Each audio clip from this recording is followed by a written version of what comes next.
I'm dying to see like a Shopify for NFT.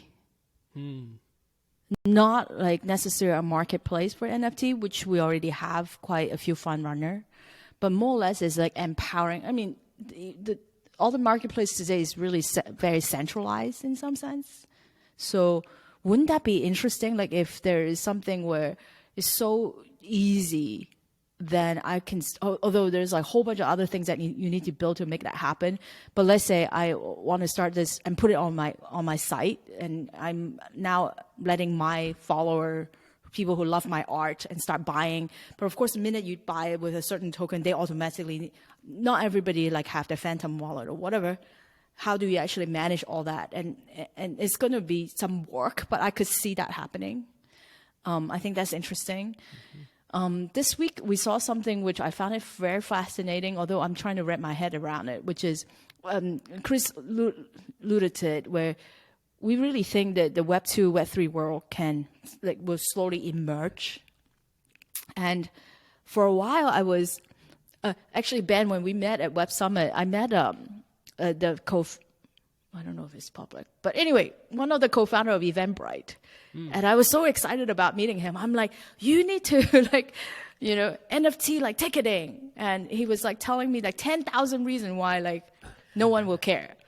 And then I realized a few things. One is, it's actually hard for people in the Web 2 world to I'm not saying that they couldn't build, but it's a little bit different mindset. I feel like we will start to see a lot of Web 2 use cases that is now built on sort of our new layer, but yet it will be for tiny living different behavior rather than trying to like use a new infrastructure for existing behavior. So what we've been spending a lot of time is maybe the intersection of a Web 2, but yet it's another behavior that none of us had thought of. We saw a couple of projects this week. I thought, interesting. So now I found it, we are actually learning about new behavioral change. And I actually, another thing that we get a lot of pitch on, I have old gaming friends, they have like 100 million MAU and of their own traditional game. And they're like, we're going to like launch our own token. And then I send them an example, no disrespect in any way, I'm Asian for God's sake. Line, the messaging app, launched a link token. But it sort of didn't really take off because it have a lot to do with because it's a Web 2 mindset to push tokens. So a proprietary so I'm very token that's exclusive. That's yeah. So I think it makes sense, but it's a different way of managing again relationship with the exchanges, understand liquidity. It's not just purely distribution to Web 2 users. So we're very, very conscious about that.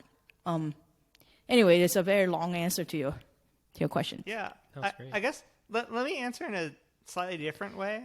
I don't know how well this will come across in audio, but I'll try my best. If you think of crypto as layers, if you will, you have the layer 1 protocol, so Ethereum's or Solana's of the world. You have these DeFi or NFT or things that are really more primitives and protocols, and that's the sort of stuff sitting on top. But the two things you're or maybe the three things you're lacking is, one, you're lacking the developer platforms to take all of the tools and primitives and stuff on top to make it easier to construct things with it. I think people still think of the DeFi apps as the end user state or end user experience. But to me, I see that more as the primitive that's going to be used into something else. And you're going to see more of, again, developer tooling across all this. Especially, this is super important for people coming from more traditional Web 2 trying to build Web 3.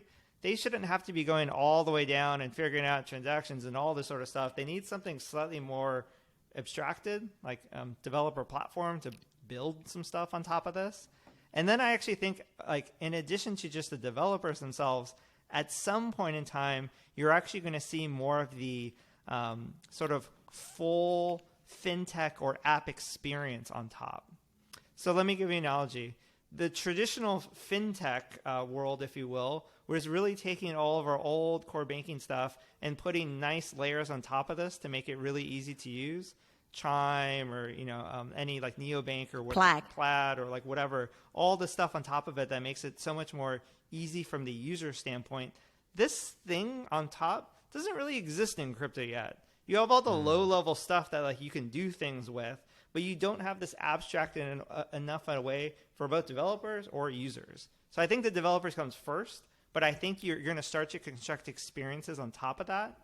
And then the other one, to kind of turn it on its head, fintech is still relying on all the old core banking financial infrastructure to build these things. What I'd really love to see is crypto being used to displace the old financial infrastructure and for people to actually build normal banking experiences on top of crypto rails. So you see almost the vice versa symbiosis of this the other way around. I think people still are so segmented and they think crypto is kind of this independent thing and they don't think so much of the other side. But I think you'll see super interesting experiences that try to claw back and pull all that stuff out.